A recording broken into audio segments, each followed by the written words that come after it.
How's it going? Welcome to episode 8 of season 2 of the Jumping the Rail podcast. This is Mark Redman coming to you from Champaign, Illinois.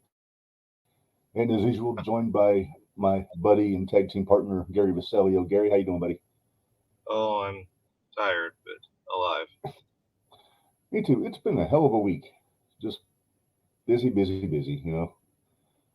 But the good thing is we've always got pro wrestling. But, That we do. Every yes, night. for better or worse sometimes. Yeah. So it's I know we're a wrestling podcast, Gary, but you and I are also big baseball fans. So I think we should make a note today. Gaylord Perry passed away. Oh, The really? Yeah, 84 years old. If Ric Flair was the dirtiest player in the game in wrestling, I think that claim could very easily go to Mr. Perry in baseball. Yeah. Put a little something on the ball every once in a while. Yeah, I think Eddie Harris from Major League was based on him. He Yeah. kind of looked like him, putting the KY jelly on the ball and Yeah. occasional snap ball. But yeah, he was one of the great ones. So I say cheers to Gaylord Perry on the video here. So Lost a lot of them in the last year or two. yeah, the COVID didn't help. No. A lot of Hall of Famers and a lot of our youth. But like I said, for all the bad news, I had a good day today because it's like Christmas come early for me, Gary. Because I don't know if our listeners know, I'm a bit of a belt collector. It's a hobby that I don't do a lot of anymore, just because it's kind of a dent in the old bank account sometimes. But I did get a delivery from my belt guy in Pakistan, Ikris Khalid, an ISK Customs, and it's a good one. Hang on. Your belt guy in Pakistan. I have a belt guy in Pakistan. Who doesn't though? Well, But most of what I have, I've got a couple of like heavy. I got an IWGP belt that's kind of junk. I got it off eBay, and then I got a big gold that's really cool. I got some signatures on, but most of what I got is tag team belts. And this one came in today. Got the Ring of Honor title from '04 to 2010. Got reintroduced this past year. FTR's had it, but a lot of my favorite tag teams have held this one, Gary. And whether it was the Briscoes or the Kings of Wrestling or Punk and Cabana, just plus it's just a cool looking belt, so I was glad to get that in the mail today. And yeah, I was never really up on our. Well, I knew what was going on, but I never got to see it. I wasn't in those tape trading circles. no, I had a buddy that would go to the shows when I lived up in Aurora, but I never went. I was usually working, so I would always give him like a handful of bucks and have him bring me back some DVDs, and so I was able to see some of the stuff. But it was probably my favorite wrestling in the mid 2000s, like even above like WWE and TNA, So just because I think what I like about it is it put the emphasis on the sport more than the stories. Yeah. It was very much like a Japanese promotion in the U.S., which I liked. But now it has been absorbed under the dutiful bosom of Tony Khan in All Elite Wrestling, and still He's don't know what's doing going to something happen with with Ring it. of Honor nowadays. What's that? He's doing something with it. Yeah, Eventually, maybe. yeah. For all the people that say WWE rips off ideas, Tony just blatantly ripped off WWE last weekend at Full Gear. I mean, to have a Samoan guy named Joe holding two titles, I mean, that's been done.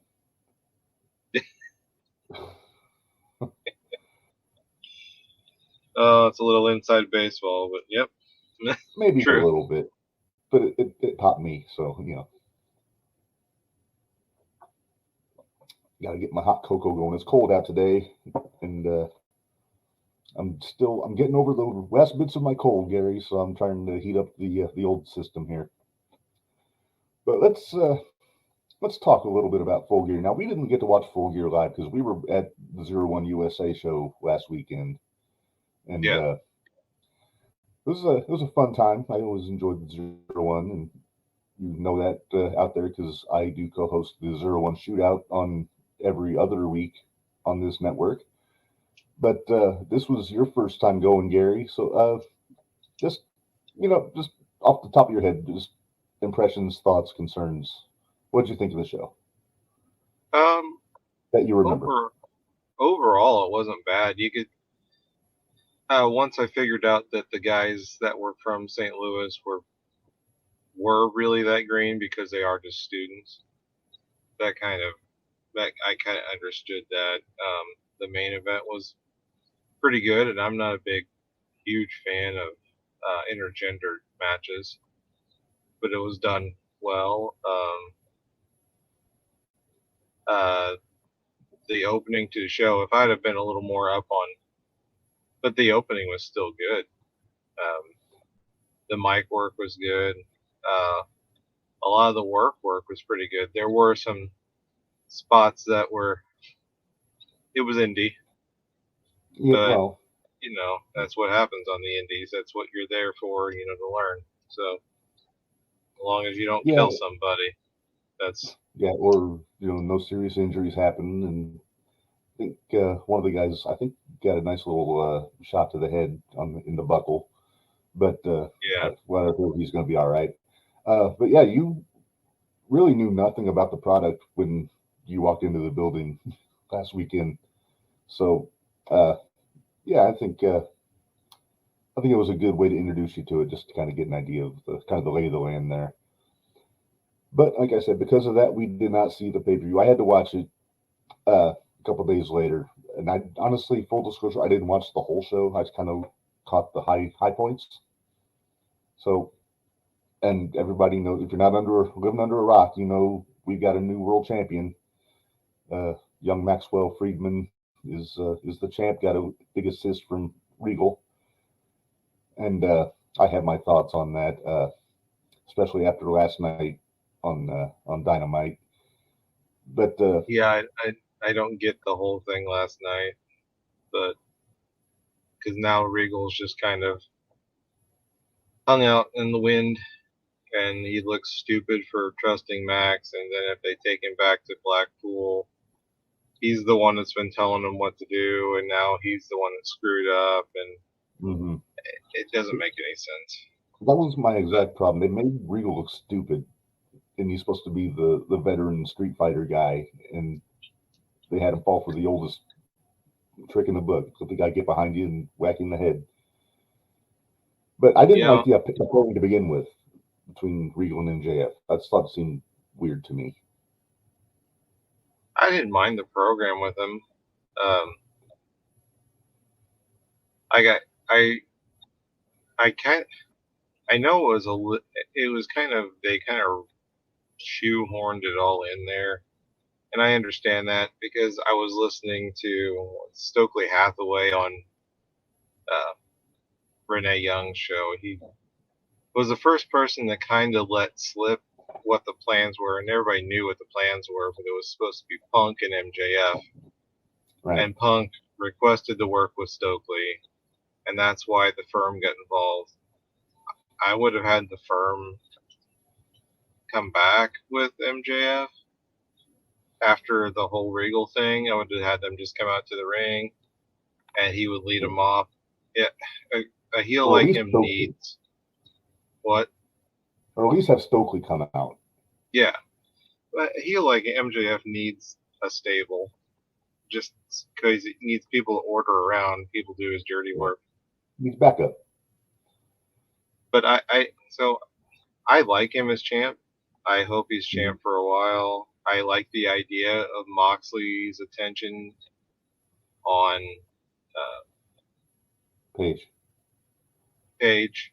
Yeah, Yeah. I am tired, but and I think they could do that program well. Daniel Bryan will probably be the next in line. That's what I'm I thinking. can't see MJF dropping the title. Um, I don't remember how long it takes to get over a torn tricep or tricep surgery. But even when Punk comes back, and I say when, because Yeah, I'm more and more looking like I'm right, that people are just marks. Hey, and he's going to come don't use back, my and when name he comes negatively. back, it's going to be Omega Punk at what's their big WrestleMania pay-per-view? Either Double or Nothing or All Out. I'd say probably Yeah, All Out. it's going to be Punk, and I don't know who he'll have with him. He might have Ace Steel come with him. I was kind of Possibly. hoping that they would form like a faction with Ace, Punk, and MJF, Yeah. and him and just be mega heels. But I don't know. But when Punk comes back, because you got Kenny dropping little tiny hints about stuff, and first things I've said, and like I've always said, CM Punk's a lot of things, but quiet isn't one of them. So there's no way he would have been out this long in this situation and not said something. No. So, I mean, kudos to everybody involved, because there's still a lot of people who believe it. And I may be completely wrong, but it's just more and more pointing towards. I think Punk actually got hurt. I think he went into the match with Moxley thinking it was okay, and I'm guessing partway through the match, he's like, "Oh, this is bad." So after the match, he tells Tony, "Hey, there's something really wrong. We need to figure this out." And Tony's like, "Well, crap. You're supposed to go on to MJF. Moxley's supposed to go on vacation." So he's like, "Well, what can we do?" He's like, "Well, I was going to work Kenny anyway later. What do you want to do with?" And I don't think Kenny was 100% when he came back. He looked awful when they first came back. Awful.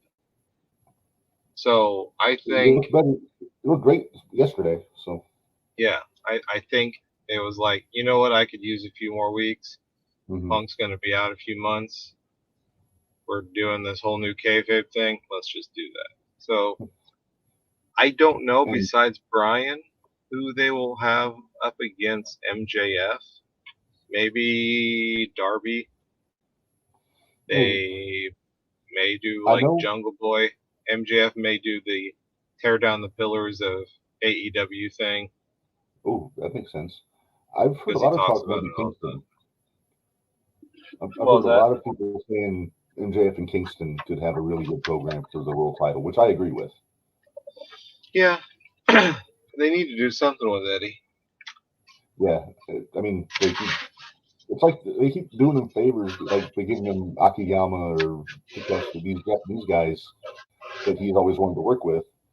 But he's good enough that they could do something. I've seen him work Samoa Joe before, and they had a really stiff, really good match. This is, I mean, it was like 10 years ago. But I think, I mean, you don't get worse in the ring. So I think they could have a pretty good program for the TNT title. Maybe Kingston used that to springboard into a run with MJF for a few months. But if MJF holds that title for anything less than 1 year, I'll be disappointed. Yeah. Because MJF is, I mean, it's cliche and it sounds cheesy as hell. He is their Ric Flair at this point. Yeah. He's the best heel they got. And he is, I mean, I know I said last week or last episode, he wasn't much of a heel because he was getting cheered for. If he wasn't a heel after last night, then I don't know what's going on. Because he was getting booed out of the building after he dropped Regal. Some fans will cheer no matter what just because he's their favorite wrestler. But, yeah, that's true. I think that's kind of where we're at now. now. Outnumbering the boos for a while. Yeah. But remind me, you said you don't get worse in the ring when we talk about the WWE pay-per-view. Well, I'm just saying in general, if you're working, like it's very hard to lose a step, especially for somebody like a Samoa Joe. Oh yeah, I mean, number one, the guy's in the best shape he's been in years, and I like him beating Wardlow for the TNT title. He's still doing the Ring of Honor TV Championship. I don't know who he's defending against at Final Battle, which I think is in a week or two. I don't think they've announced much for that show. I think Jericho and Claudio is the only thing I can think of off the top of my head for that show, and that's the one where they're doing the stipulation if Claudio loses, he has to join the Jericho Flying Circus or whatever it's called, the JAS. And yeah, I mean, they might have Jericho retain, but I don't know. I think they wanted to put a little steam on the title, put it on Jericho. Yeah. Unless Tony's finally got TB somewhere and he's wanting to get his champions back in order. Maybe, yeah. If it's not Claudio, who do you think is the guy to beat Jericho? I don't know, because I don't know who they have. I mean, they have... Well, they have Taven and Bennett, right? No? Yeah, but they're not using them. They jobbed out to Wardlow like a month ago, and I haven't really seen much of them since. Which makes zero sense to me. I don't know. I think Tony collects toys and then forgets he has them. Puts them in the box and then walks away. I don't know who it would be. I'm inclined to think Lethal. But they have to Lethal if they turn him babyface. It's true. I mean, it could be Lethal. I don't see, I know they're showing different side of Danhausen that I can't see. Yeah. Although Jericho has lost to Orange Cassidy on purpose. So. On purpose. I like your terminology. Yeah, there's a handful of guys you could use. Plus, there's still some guys that didn't go to AEW that were in Ring of Honor.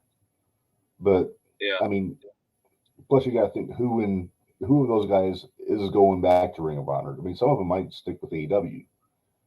Yeah.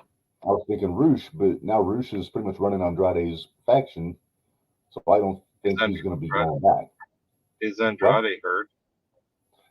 I don't know if he's hurt. His storyline, he's suspended. But I don't know what the story is with that. I don't know if him and Charlotte wanted to go take a vacation or if he's just taking time off or his contract. Yeah, I don't know.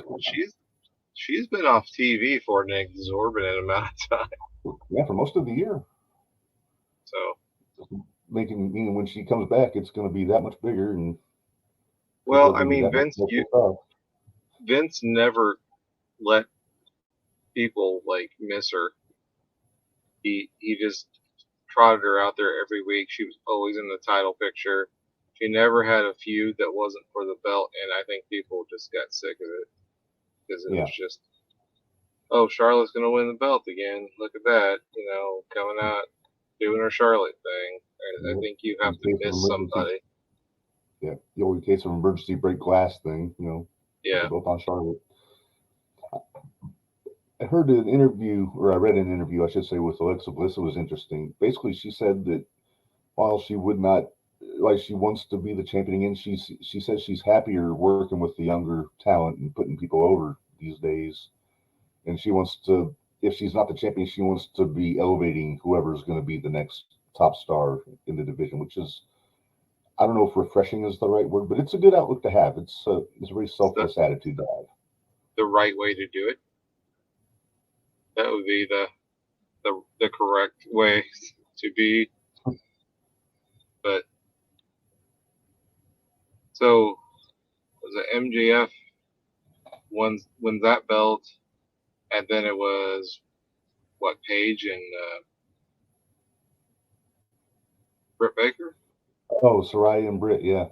Yeah, not Paige, yeah, Saraya. Yeah, you could see there was still some ring rust on Saraya. Good match though. Excuse me. But yeah, I mean, Britt was the right person to put in with Saraya for her first match back. As far as having somebody you can count on to make a good match happen,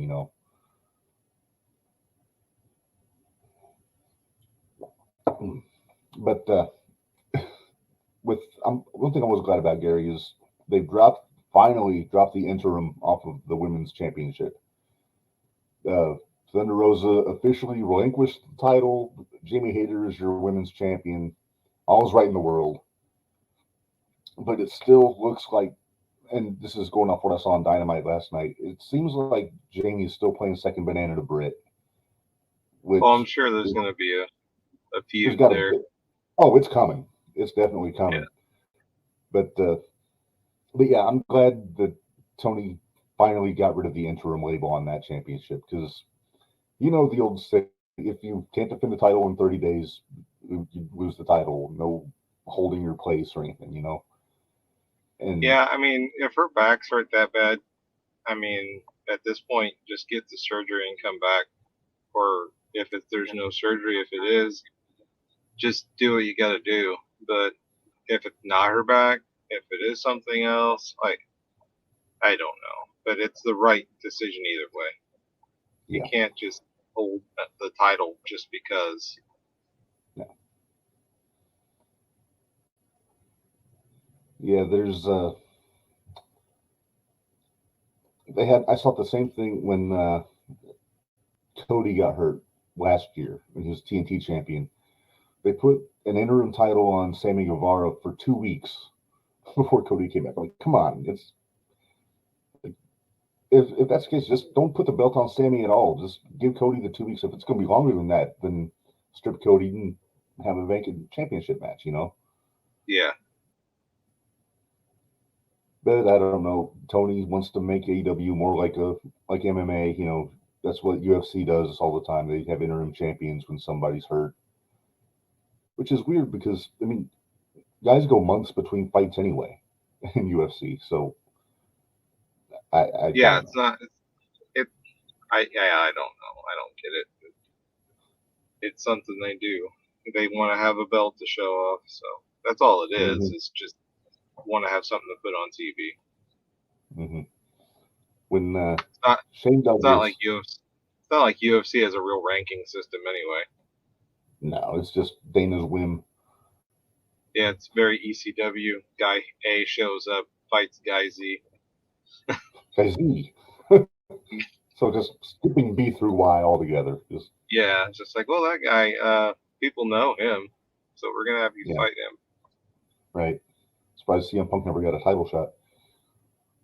Yeah, I'm surprised he wasn't like his second match, even though he lost his first one. I'm surprised he didn't get a shot at the belt. That's what I always said about Lesnar. It's like, dude's never had a professional fight. Wins one fight. What was it, the second or third fight he had? He was fighting for the heavyweight Uh, Third fight, championship. he lost his Yeah, third first, fight. and then second fight he won. Then they gave him Couture, and he won. I mean, granted, Which that was an awesome fight, but I mean, come on, Dana. I'm sure there wasn't anybody else in line. Because Frank Mir just probably wasn't in line at all. So No, that's okay. Frank got his shot. yeah, and that went swimmingly for him. But Yeah, speaking of ECW, that reminds me when Shane Douglas was the world champion, he got hurt, and this is mid '98, I think it was when he hurt his arm. He was still yeah, showing up on TVs every week, showing up at the pay-per-views. He was doing commentary, so he was still visible with the title, which is different than like nowadays when guys get hurt and they go home for 6 months. Shane's one of yeah. those old school guys where if you don't show up on TV, you're not getting paid. You might lose your spot. And then yeah, it's kind of gone. It's kind of gone by the wayside. Punk did that a little bit during his run in WWE when he got hurt. He was still showing up on crutches with the belt and everything. But other than that, usually it's just they go off TV until they're back, and it just something's missing.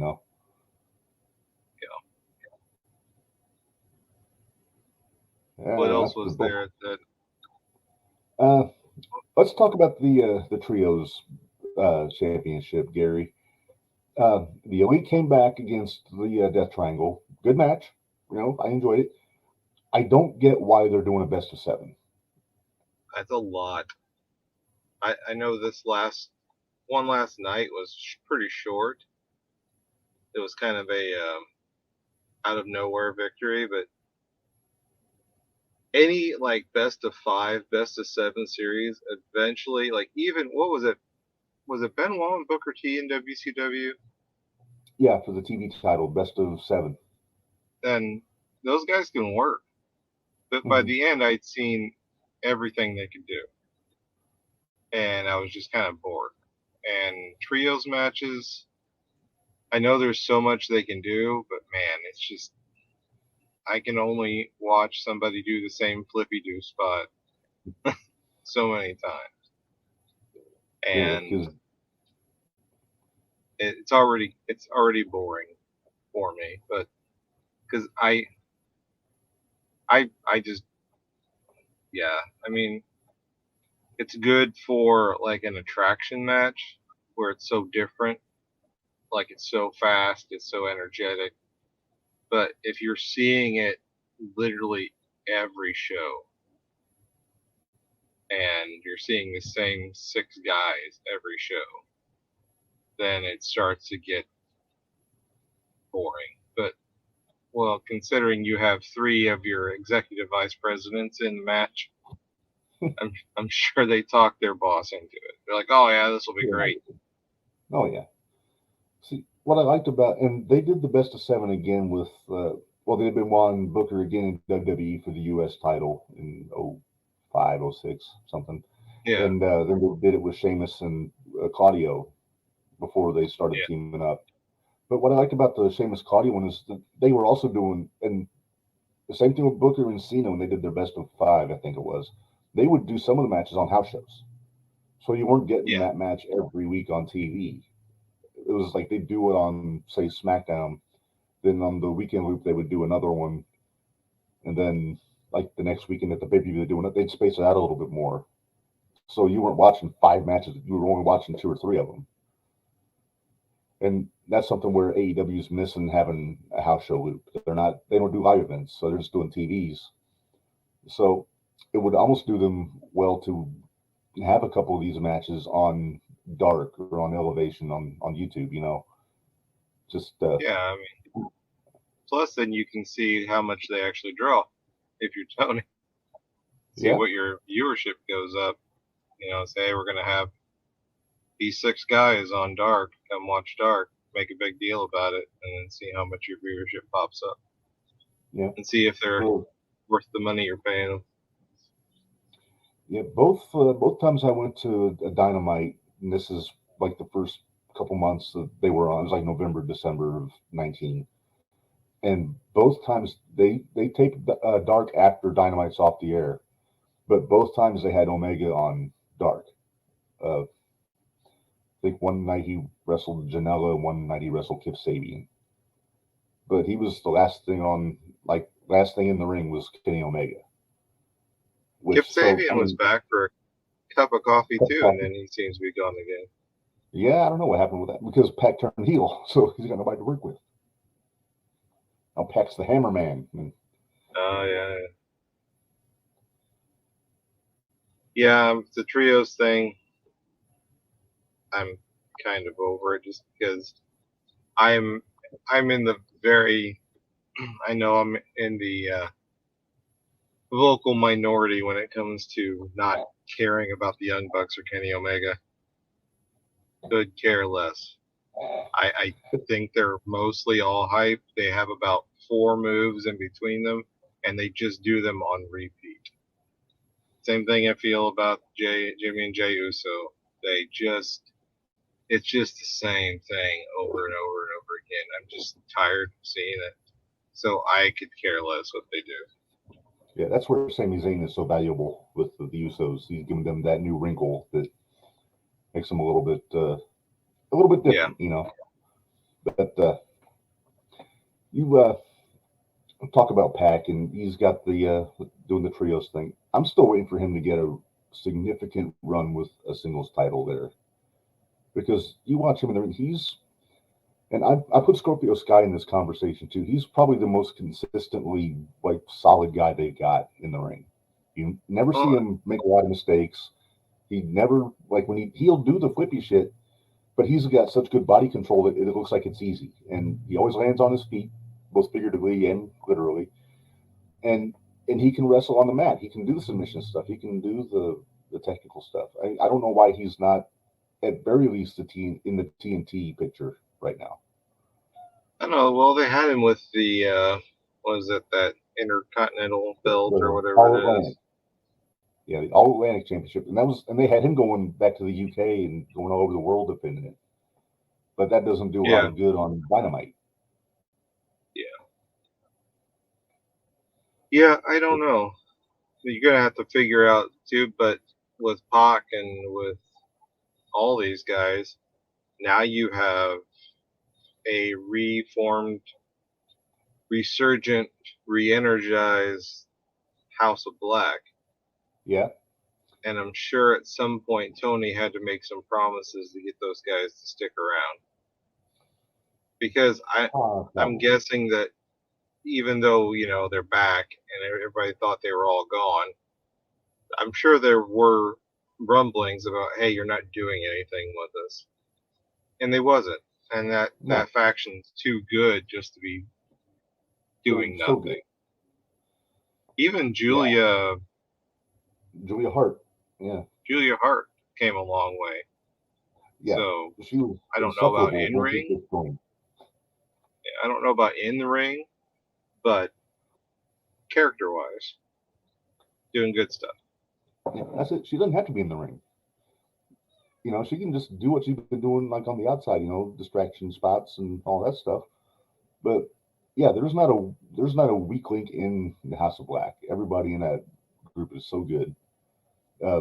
Buddy Matthews, I've said for years, is one of the most underrated guys in the business in the ring. Yeah. Malachi, his work speaks for itself. Just going back to NXT, he's got that whole package where everything he does is interesting. The look, the entrance, the way he wrestles, the way he talks. He could very easily be a top guy in AEW, and I think he should be. Yeah. But they've got such a logjam of big finger quotes, big stars in AEW right now. It's hard to get a leg up sometimes, so when you got your Jerichos and your Moxleys, and I don't want to say all the ex-WWE guys, because Black is one of those guys too, but it's hard to kind of squeeze into that top echelon in AEW right now, especially now that Kenny's back. I would guess, this hits back on the pay-per-view, but the Acclaim's got to have somebody, and they got to have a big heel because they're such huge faces. So, House of Black seems to be probably the best option at this point to take the titles off them and come out bigger heels for it, because it's not going to hurt. That wouldn't hurt. Right now, the Acclaim don't need titles right now. They're so over. Just have them show up on TV. They are basically DX right now. When DX, all they ever did was come out and talk. So yeah, and Lord knows I could not stand the New Age Outlaws, but they are much better than the New Age Outlaws were. In the ring, definitely, and maybe not a coincidence that Billy Gunn is with him. I gotta take a picture of my cat to tell on her to my wife, because she is misbehaving right now. My studio is in the living room, and my cat likes to mess with the Christmas tree, which was cute when she was a kitten, but now that she's fat and borderline dangerous, it's not so good. But yeah, so sorry about the slight pause there. They claimed Soraya, MJF, the Jungle Boy and Luchasaurus? No, they're split. They had a cage match. They had a match on the pay-per-view. The cage match. Yeah, that was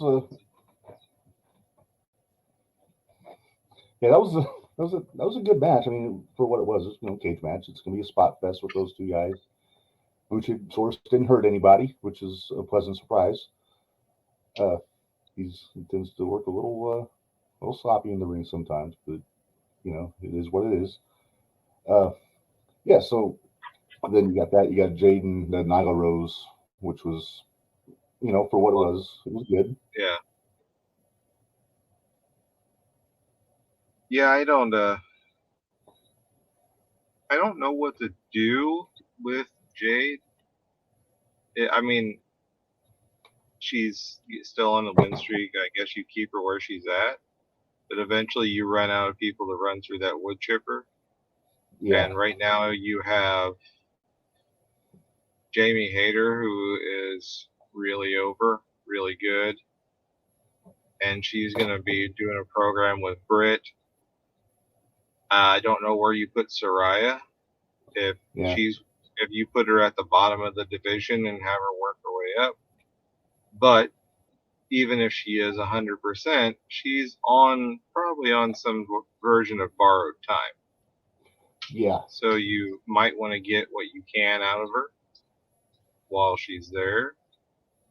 So, but I'm not sure if I want to put Soraya in the ring with Jade, because Jade is a little stiff, yeah, she's a little still sloppy, pretty green. Yeah, still pretty green. So that's the thing. that's With the women's division, they've got a lot of talent in that women's division, but they've also got a lot of room for improvement with a lot of the girls there. And unless you want to turn Soraya heel, then because then you can put her with like a Ruby Riott or a Toni Storm and have probably some pretty damn good matches out of that. But if you turn heel face, then but I don't see them putting her with like a Nyla Rose or a Jade anytime soon. Especially her having one match back. You don't know how, to paraphrase the Christmas story, how fragile she is right now. And I'm not saying that. I mean, neck injuries are nothing to fuck with. I mean, I think that's why they never let her back in the ring in WWE. They didn't want to take the chance. I mean, I get, her wanting to come back and getting a second opinion and all that. But yeah, it's nothing. It's nothing to take lightly to have a serious neck injury like she had. And so I think they want to take it easy with her, just to maximize the time they got with her. Yeah. All right. So I think we've squeezed about all we can out of Full Gear without talking about the main event, which I think everybody saw it coming with Regal when he came down there after the referee took the bump. And yeah, like I said, I'm good with Max being champion. I hope he has a long run with it. But I just didn't. And I liked the business he did with Regal before, like when they were doing the promos in the ring on Dynamite. I thought that was really good stuff. But just having them paired together just seemed it just didn't jive with me. It's just MJF doesn't need a Regal. Regal didn't need an MJF. And yeah, it's just I think MJF he would have done fine just by himself without a group, even if he wanted to. Yeah. Maybe give him one heater. Maybe give him a W. Morrissey or somebody like a Willie Hobbs to be his heater. But yeah, it just seemed like they fast tracked everything, which Tony has been known to do. To just take a hot angle, in this case, Regal going with MJF, fast tracking it just a little over a week to have him take Regal out when nobody knows. And everybody's got their theories about Regal. Is he done? Is he still have 3 years on his contract? Did he only sign a 1-year deal? Nobody can't get a definitive, like, for sure of anybody online, and you never can anyway, no dirt sheets. But everybody has a different theory, and I don't know what the case is. But well, I'm sure if it's a 1-year deal, Triple H has reached out. I can almost guarantee it. Oh, I'm sure. And it would depend on what Regal is looking to put in the bank for retirement, what he's really wanting to do. Because Michaels is pretty much running NXT, but I don't know if he gets to go back and work with the kids, but he's working with a lot of people in AEW right now. kind of filling that same role. So it's it'll probably come down to how much is how much. Yeah. With all the NXT guys that are up on the main roster now, I could almost see him going up in like a GM capacity on the main roster if he was to go back. Because I mean, Adam Pearce is doing what he can, but yeah, he's not the most respected official backstage when you watch television. Like, he tries to throw his weight around, and people kind of just blow him off almost sometimes. They don't do that with Regal. Regal's a respected veteran, and not saying Pierce isn't, but Regal's got that aura about him. And when a British guy yells at you, it tends to have a little more weight to it than a Chicago guy. Yeah. Hey, knock it off there. That doesn't sound as good as if it's a Regal. I may have made a spectacle of myself there. All right, so I think we can move on from the Full Gear Gerald, and let's talk about Survivor Series a little bit. Overall, I thought it was a good show. I had some issues with some of the things in there, but overall impressions of the show from you.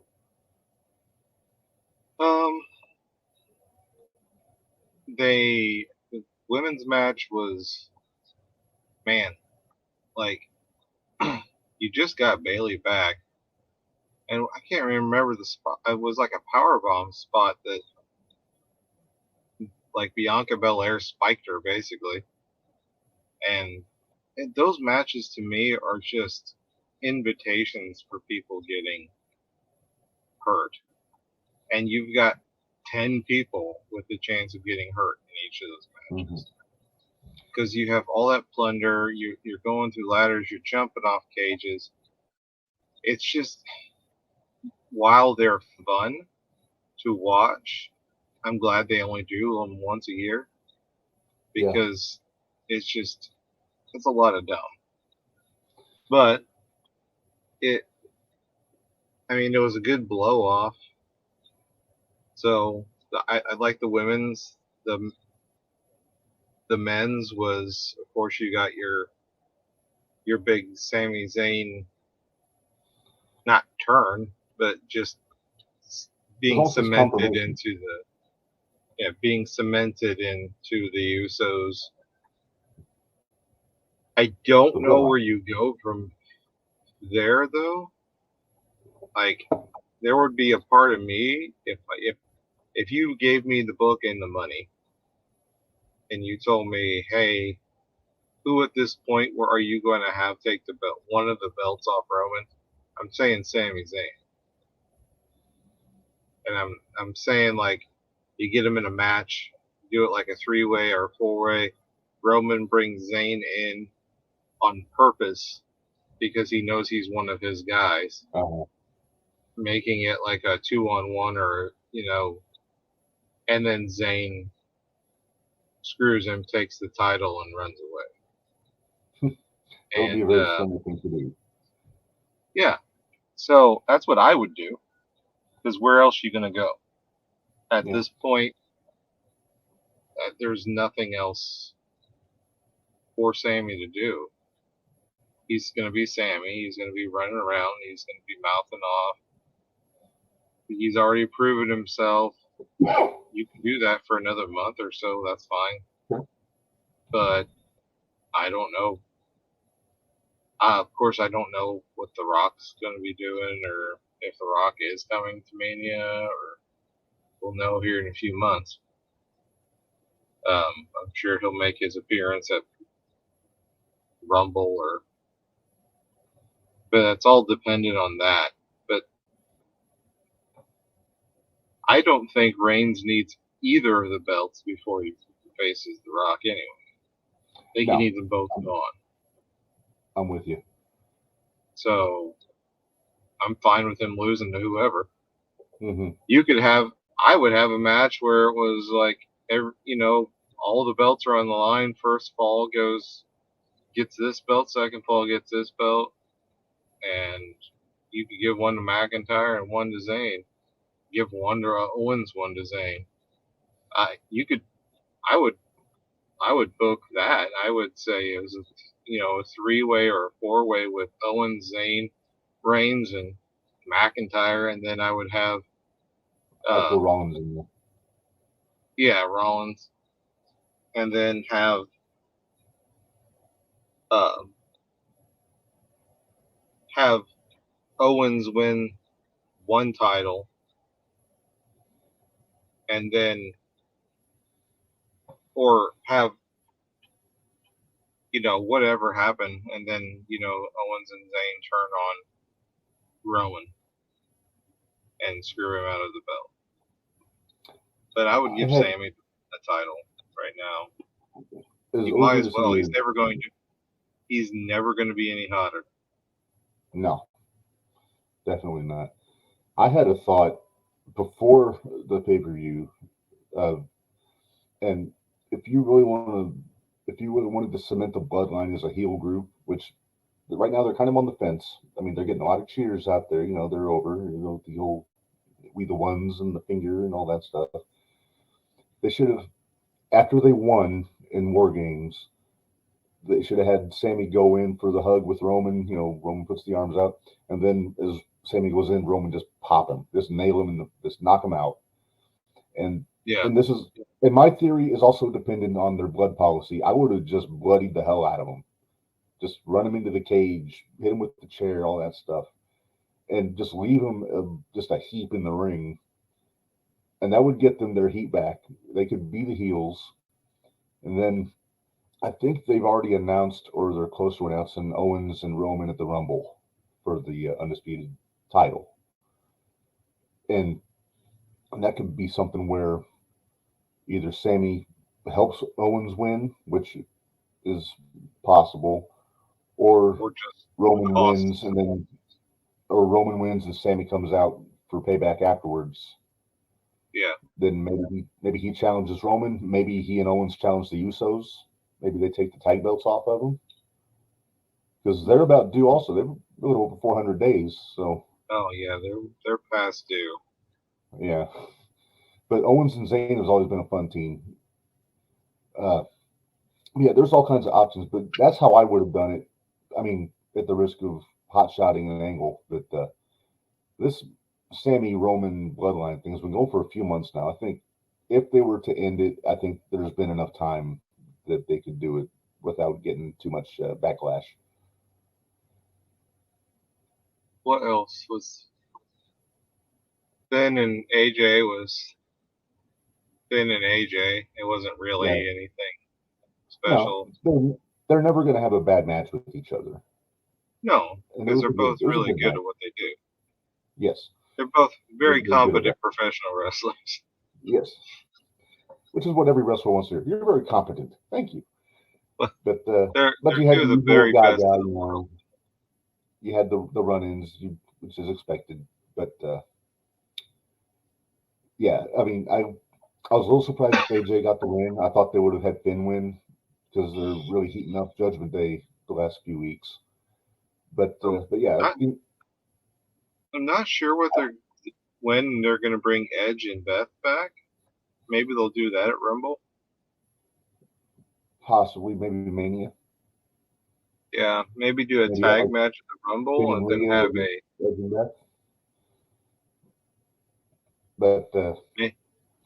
maybe a tag at the Rumble and then singles matches at Mania, since you have 2 days to fill.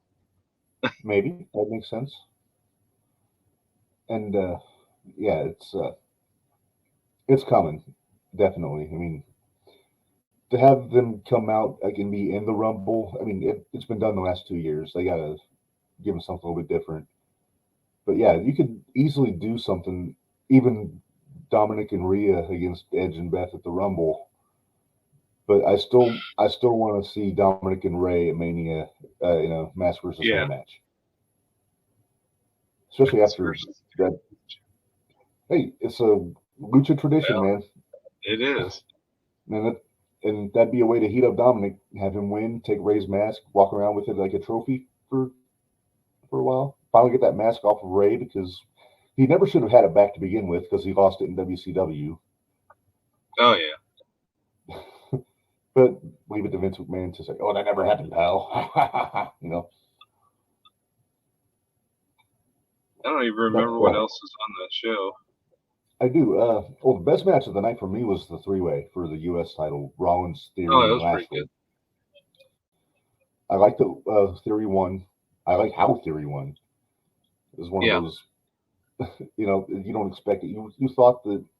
I honestly thought that Lashley was going to win going into the show because he's built like a brick shit house and he runs through everybody. But the fact that they had it where Lashley did the dirty work for Theory to get the pin, I like because it makes Theory that much more of a scumbag of a heel. And I love what they're doing with Theory now, like kind of giving him the attitude change, and he's not the goofball with the cell phone anymore and all this business. And it's almost like they used. I'm not gonna say that him cashing in was a bad booking decision because I kind of get it, but all the fans are talk. Oh, Triple H made a mistake, and now he's trying to backpedal, saying that he meant to do this. How do you know he didn't? you know, He didn't it's make a easy to mistake. armchair quarterback, huh? He didn't make a mistake. He just realized the kid wasn't ready yet. Like Yeah. a lot of people realize, hey, this kid's not ready yet. He's going to be at some point, but it's just not. Are you really going to have him take a title off of Reigns? You're going to have Austin Theory take one of Roman Reigns' titles.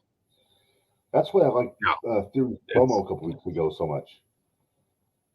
Because Theory came out, cut a promo saying, I could have cashed in on Reigns, but you can't get to him without going through everybody.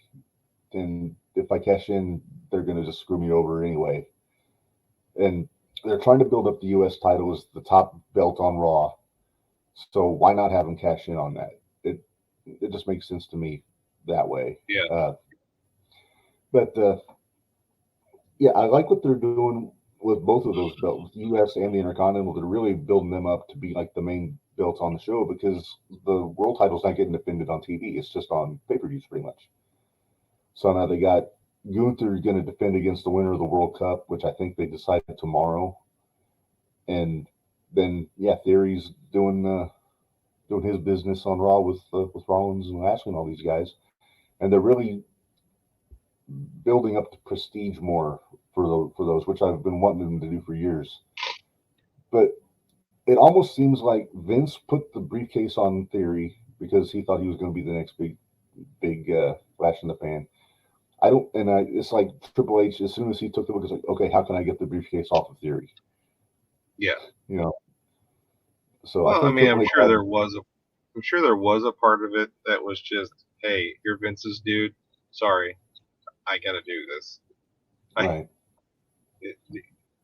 I can't have you running around here like you own the place. Because the guy who did own the place is gone now. Right. So I gotta put my stamp on this, and you're the unfortunate recipient of my stamp.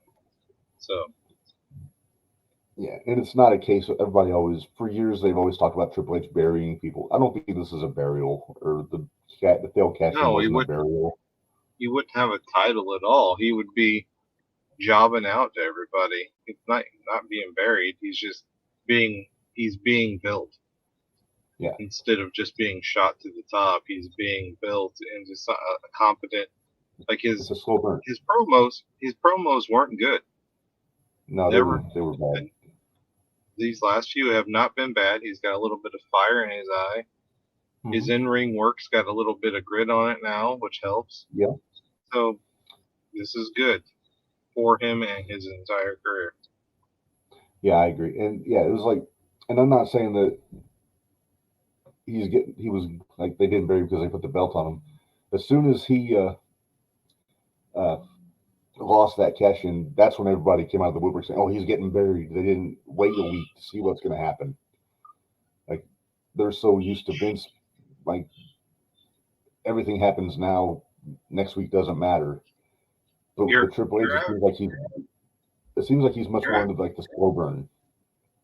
Your average your average wrestling fan is just dumb.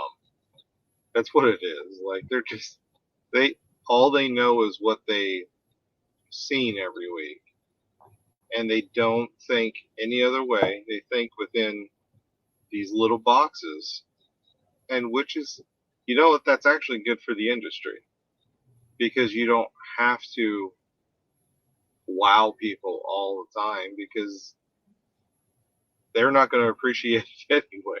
They have what, like, it's a kind of the same thing with music or movies or books. There's only so many ways to tell a story, to write a song. Every chord progression has probably been used at this point. Every match idea has been used at this point. There's nothing new under the sun. We've been around doing what we're doing as humans way too long to get anything super over on people. So you kind of let old stuff become new stuff again. And I think that's what Triple H is doing.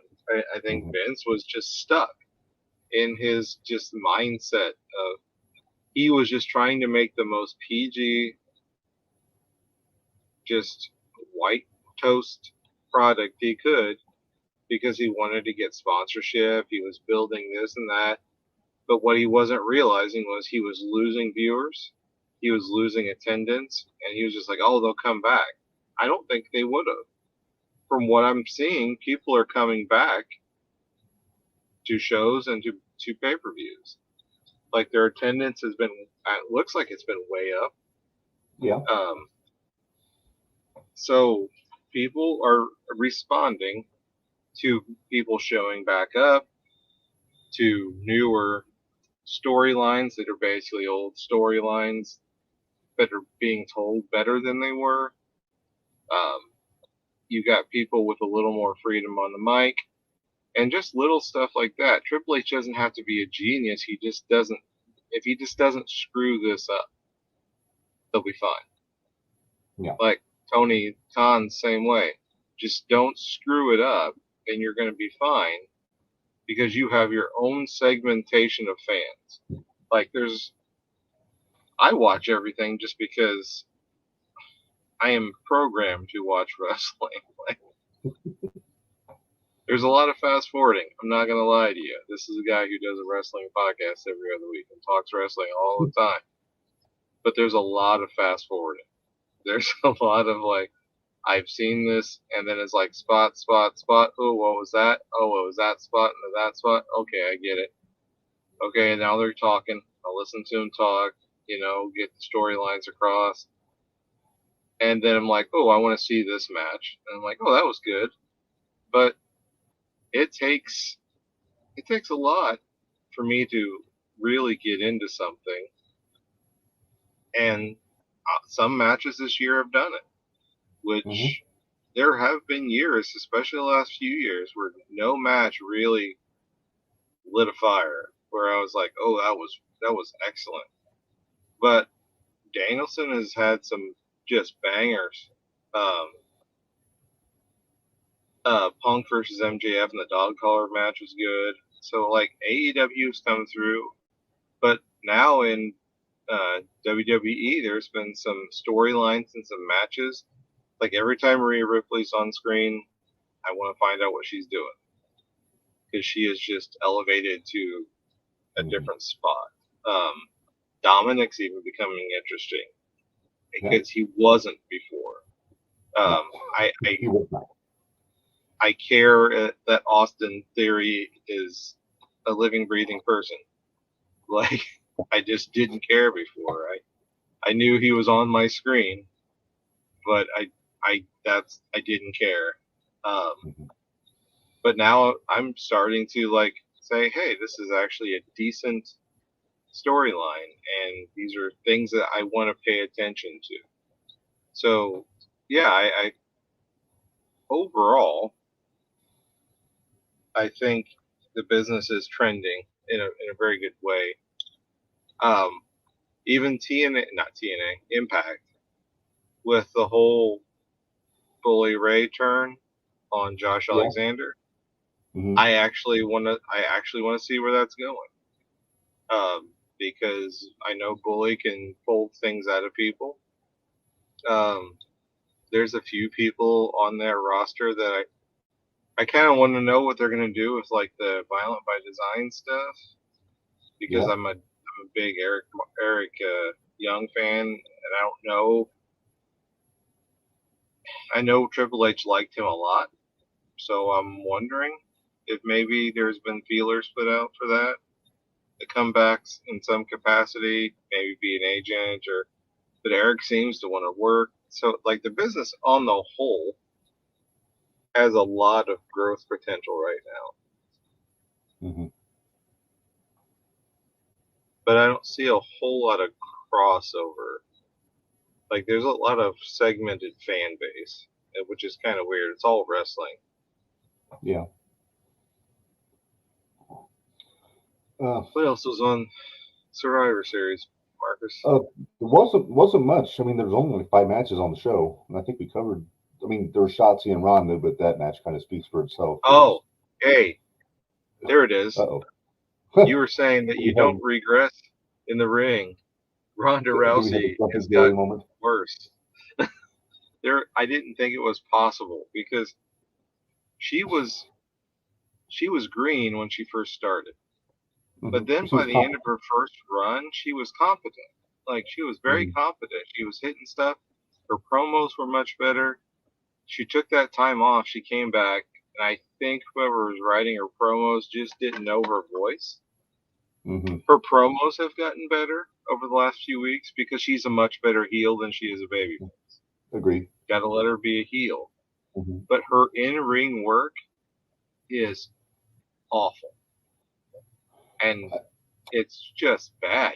Like that match, like Shotzi did nothing wrong. No. Like Shotzi tried to carry that match. And Shotzi worked her ass off. Shayna worked her ass off on the outside. Yeah.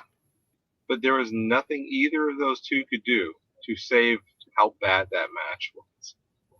Yeah. It was awful. Yeah. And it's ridiculous that I don't know. It's far be it from me to know the mind of another person, but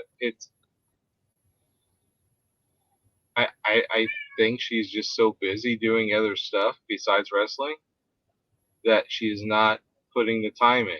And if she is putting the time in and she's still this bad, then she needs to step away from the ring. Because it's bad. It's just bad. It's bad. Like, I don't know how you even use her to elevate somebody at this point because she's bad. She's so bad in the ring. You had the belt on Liv, and you took it off of Liv, put it back on Ronda. Now, who are you going to have it take her off of Ronda? Like, you built Ronda Rousey up to be this beast. Unless you're going to have, I mean, I'm hoping they have Shayna take it from her. That would be my pick. But Ronda is really bad. It's just, I know she's talented. She's a judoka. She's an actual fighter. I know she has actual athletic ability in her somewhere. I just don't know if she's ever really taken wrestling seriously enough to want to elevate to where the other people are. I think my cat heard your cat, and she's come over here. She's like, I hear a cat. Yeah, I don't know what's going on. I think your cat is offended by your Ronda take. Well, could be. Well, I tend to agree with you. I like that they've got Ronda with Shayna as a unit right now, but I think that does lead to Shayna challenging Ronda. Either, I'm thinking maybe a Mania. Maybe have Shayna win the Rumble. And same idea you were saying with Roman and Sammy. Ronda said, oh, well, you're going to challenge me. You'll just lay down and I'll get a night off. And then Shayna's like, fuck that, and actually beat her. And finally make her look strong after 2 or 3 years of her just looking like a afterthought. when she really shouldn't be. Well, I'm sure Vince would look at her like, "Oh, you're not tall and blonde and jacked. I wouldn't. You actually look like a real person. We can't have a real person as our champion." Perish the thought. But perish the thought. Somebody who eats, breathes, and sleeps wrestling, who is trained in catch wrestling. But Billy Robinson. Yeah, let's not have her as our champion. But you saw where the division was going. You saw where that division was going, though. When Vince was quit, it was going back to Diva Land. Yeah, it was. You had two pay-per-views away from bra and panty matches again. Yeah, it was awful. And then you see all the women in NXT, but now you've seen them get pared down to people who can actually work. And they're working better, and it's not just this or that, or you're not just walking. You have to be able to do what you're out there to do. Triple H taking that division over was the best thing to ever happen to it. It was heading in a horrible direction. Yes, I agree. Well, Gary, there's something I don't know how much you watch of NXT, but I want to get your take on this Iron Survivor Challenge business that they're building up for, I think, for the next takeover. It seems kind of convoluted, just from what I've seen of it. Have you heard about this at all? I saw them talking about it. They had to pick 5 people. I want to read the rules to you, just so, because I want to. Number one, I want to see your facial expression. But so here we go. Iron Survivor Challenge match is a special 25-minute match with 5 wrestlers competing in the ring. The match takes us some aspects from Iron Man matches, WarGames, and Impact's King of the Mountain match to create a whole new format. It already seems like just a mess, just from reading that first paragraph. Yeah, just a cluster waiting to happen. The match starts with 2 wrestlers. Like a WarGames match, 1 wrestler will enter the match every 5 minutes. To win the match, wrestlers have to earn points through pinfall, submissions, and disqualifications in 25 minutes. So I guess that's the Iron Man aspect. These 2 parts of the format come from the Iron Man match. Okay, I should have kept reading. Also, when a wrestler gets pinned, submits, or gets disqualified, he or she will have to spend 90 seconds inside a penalty box. That's the King of the Mountain aspect of it. Format and rules: 5 wrestlers will compete. They bat each other and the clock. 2-minute wrestlers start. No foreign objects, steel chairs, ladders, or other type of equipment are allowed to be used in the match and will cause disqualification. A wrestler earns a point through pinfall, submissions, and DQs. It seems pretty cut and dry. The wrestler with the maximum points at the end of 25 minutes will be the winner and will get number 1 contendership for the NXT Championship and the Women's Championship. So it looks like they're doing 2 of these, 1 for the men, 1 for the women. And I didn't watch NXT Tuesday. I was busy, but I think they've announced most of the participants, but I haven't seen who is in it yet. There we go. I saw that they were supposed to, and I don't know if I finished NXT. I think I fell asleep, to be honest with you. Yeah. Or I was doing something else, and then I saw them trying to figure out who they wanted. It was like Molly and Alundra Blaze and Trips, or not Trips, Michaels, Waltman, and Road Dogg. They're all trying to make their decisions. Yeah, okay, I got participants here. So far confirmed: Carmelo Hayes, JD McDonough, Joe Gacy, and Grayson Waller.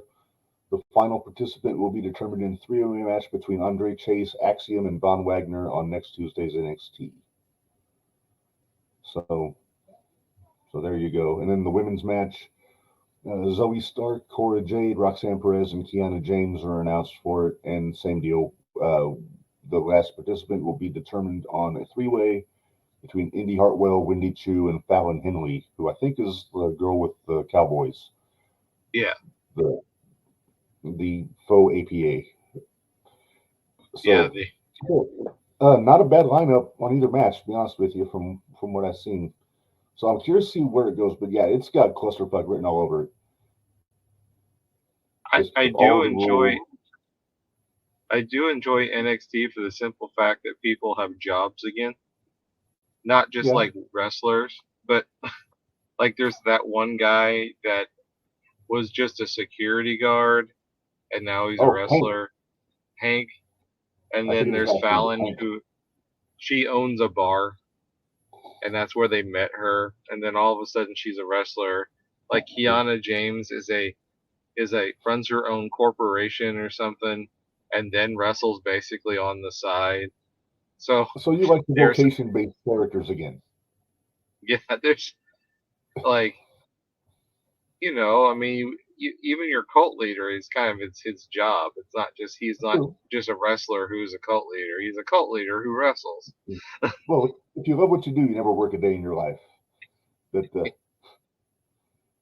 But yeah, then you then have like you have a guy who's a mafia boss who also wrestles. right, So I think some of that or a lot of that is holdovers from when Vince was in charge, and now Triple H kind of has to deal with it. right. But I don't think that's horrible when you're building a character. I don't think that's something you can do once they're on the main roster. Hmm. But while they're in NXT, if you're trying to help them figure out the character, immerse them a little bit more into it, that's not a horrible thing. No, let's give them a chance to find their feet as far as building a character goes. And who knows? Maybe that's like what's her name? Maybe she actually did work at a bar before she got signed. So she's like, "Hey, what do you know how to do?" I was like, "I know how to be a bartender." All right, do it. Well, they, Duke they've Rosie all was a probably garbage worked. man, They've all probably worked in a bar. I'm sure, or at least as a waitress or some in some sort of food service capacity when trying to make their bones in this business. But yeah, it takes me back to like T.L. Hopper and Duke the Dumpster Drosy and Repo Man. All these guys that had the jobs outside of the ring. Big Dusty Oh Rhodes. yeah. How many jobs did Dusty have? He was a pizza man, a taco man, garbage man, gas station man. Which, for my money, still my favorite vignettes ever done in WWF was those early Dusty Rhodes ones in the late '80s. Yeah. But who's not to love Dusty? So I want to get your take on something else I came across this week, Gary. Colt Cabana. Uh, I guess he had an experience in his match with Chris Jericho. He says he almost died from he made a mistake by Compression wearing stuff. compression socks and then lacing up his boots very tightly over those aforementioned compression socks and just cut off all the blood flow to his lower body, which as a mistake, it's not a good idea. That Yeah. I hear the training staff told him so. It's like, don't ever do that again. But he gets his first big match in I don't know when against Jericho. Had a good match. It was a damn good match. I mean, I'm expecting nothing less out of Cabana, and then come back and find out, oh yeah, he almost died from circulation loss. And I don't know, you've been in locker rooms, you've been finger quotes in the business. I don't want to shortchange what you did, but did you ever have guys like that didn't know like the proper like how to prepare like with the gear, like not to use certain things Yeah. or using too much equipment like Ahmed Johnson with all of the pads and all that stuff. Oh well, they wore a lot of costumes and stuff, and it became difficult. But like even with me, like I would wear knee pads um and like under my pants, and I was just socks but it's just you can't wear those all day. But you would have guys that would tape up way too early, and like then their hands would start getting a little blue, just Oh, losing circulation. And you can overgear. I don't know how people do they have like the boots, the kick pads, and then they'll have like they'll have the pads on top of that, like the Ric Flair style, which I don't know what it's for. And if you're gonna have knee pads, wear them on your knees. I understand wanting like as many layers of protection as possible because landing on your knees is a young man's game. Like you should always wear knee pads, always wear elbow pads. But Right.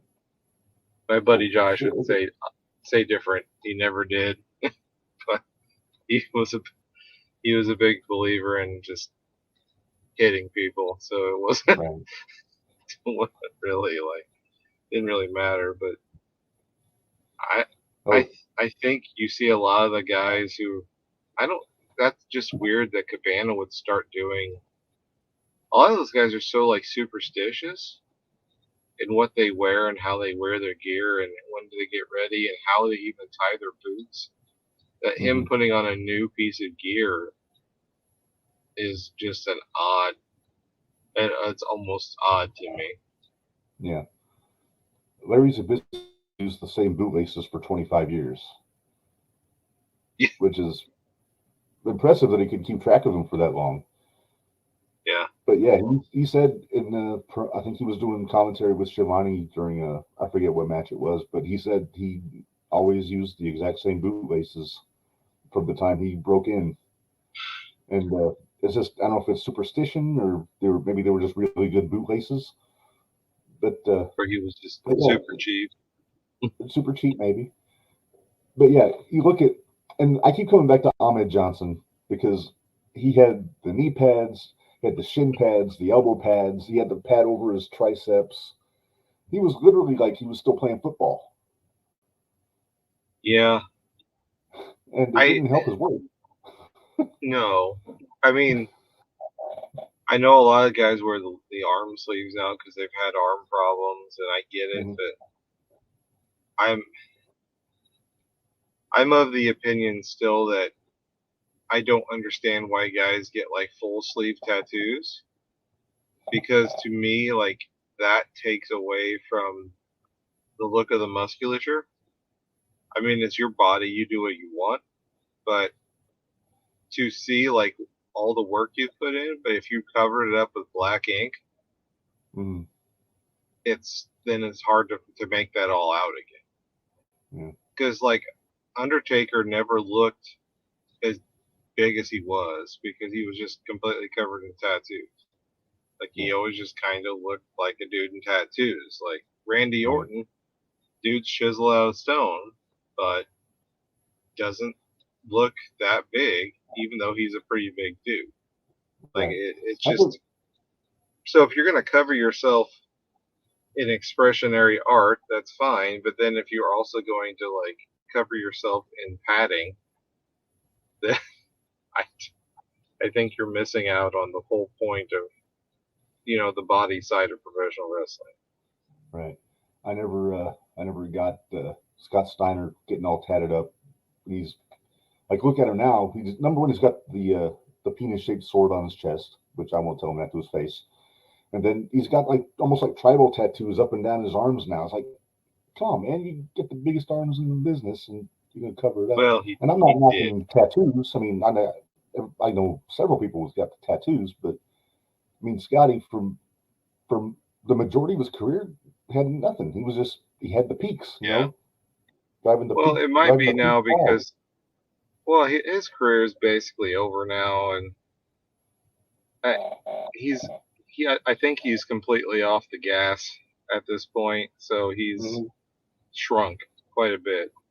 So I think the tattoos are probably to cover up losing muscle and He may wrestle in a shirt now.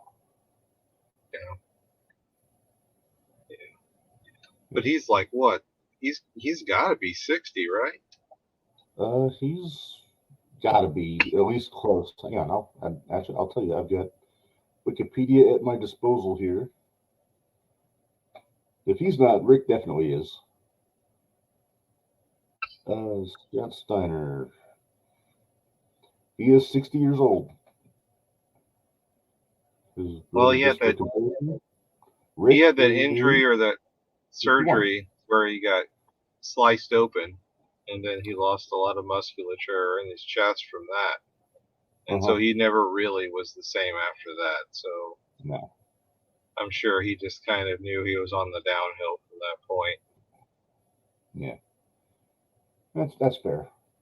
But yeah, I know it's a matter of preference, and I don't want to sound like an old buddy there because I don't have any tattoos myself. I'm not against it, but just with me, I know if I got one, like the next day, I would second guess it. It's like, do I really want this? And unless I can think of something that I'm really down for, I'm probably never going to get a tattoo. But yeah, I don't. I've always said there's nothing I care about enough to have in my body for the rest of eternity. Because if it's my wife or if it's my wife or my parents, they're already there. Why do I need something constantly reminding me? Plus, you run the risk of finding a tattooist who is not good at spelling, and you're going to wind up with with regrets. No regrets, that kind of thing. Yeah. You'll end up with regrets. Big Daddy. There was a basketball player from Oklahoma State that had Big Daddy on his arm. His nickname was Big Daddy, but they misspelled it, so from then on he was Big Daddy, which just tickled me to no end when it happened. And but I digress. I think we may have careened down another wormhole, Gary. So I'm going to try and get us back on track here, and I'm going to do that with our Jumping the Rail Hall of Fame. We're doing it again. Here we go, right there. Our fancy badge, and I gotta say, I made this logo pretty damn classy, if I do say so for myself. So, it's Survivor Series time, so I figured the guy I picked this week, kind of synonymous with the Survivor Series, debuted there, had some of his big matches there, for all intents and purposes, retired there. And you talked about him earlier, Gary, but here you go. I don't have a drum roll, so there you go. I couldn't think of which picture to use, so I used all of them. And so we're putting The Undertaker in.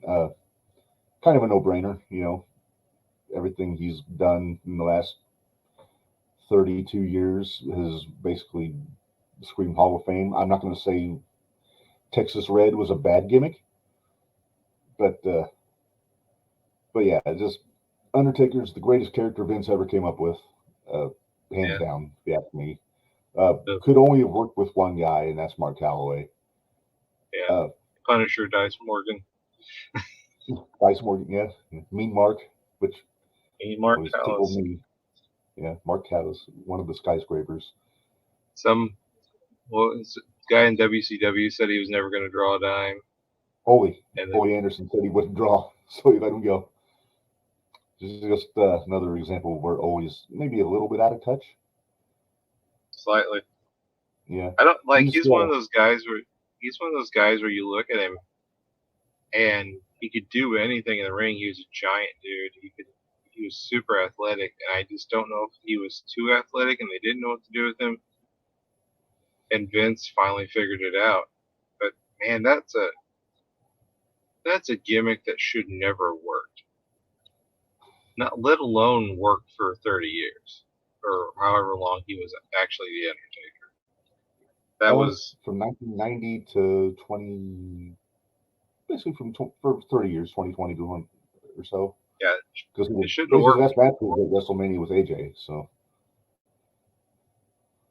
but if you had to pick, Gary, and like I said, he tried out a lot of looks. I'll show you the picture again here.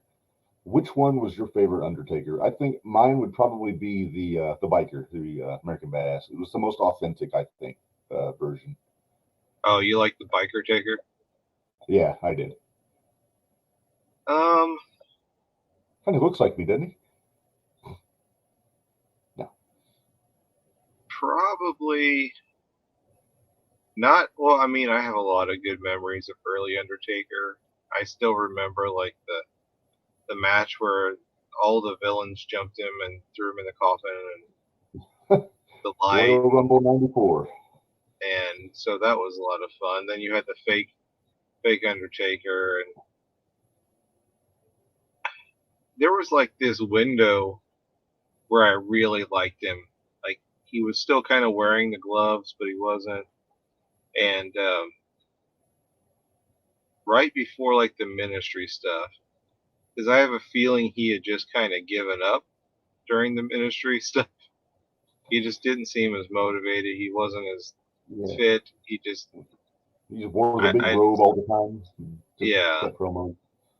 Tried to marry So Stephanie. like Biker Taker was he was. I mean, that's probably right up there. Doing the last ride, he had a lot of really good matches. Probably, well, let's see. I think my favorite Undertaker was the era where he was wrestling Bret Hart, and that would like translate into like when Kane showed up. Because 96, 97. Yeah, when he was just on the verge of breaking out of the Undertaker gimmick into the American Badass gimmick. Mm-hmm. So yeah, it's probably all right in that little pocket right there. He did a lot of really good work. He could always cut promos. He was having really good matches with a lot of people. Yeah.